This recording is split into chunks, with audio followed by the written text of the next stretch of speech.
Исплата на субвенции или граѓанска непослушност. Земјоделците му дадоа рок на министерот за финансии Кирил Миновски до петок да ги потпише вирманите за исплата на субвенциите, во спротивно најавуваат радикализација.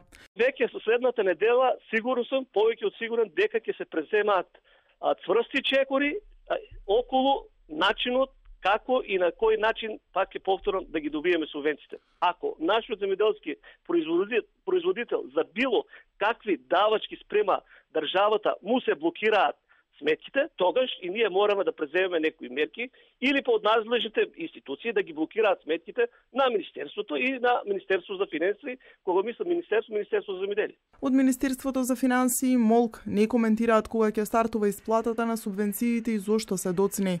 Неофицијално и покрај тоа што Комисијата за спречување на корупцијата испратила допис во кој се дава зелено светло за исплата, сепак надлежните не ја одобруваат. Стравуваат дека овој потек е во спротивност на законот. Имено во изборниот законник децидно стои дека исплатата не може да се изврши се до формирање на нова влада.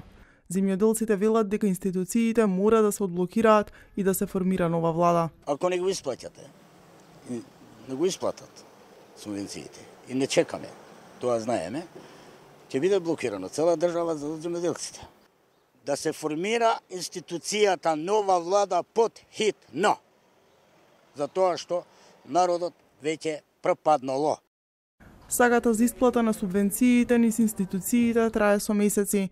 Најпрв им беше замрзната поради најавата за избори, потоа имаше проблем со директорите на платежната агенција. За сега финансии да се правда со технички проблеми, додека ресорното Министерство за земјоделие уверува дека пари има. Но она што е сигурно е дека налозите се подготвени, а парите ги нема на сметките на земјоделците.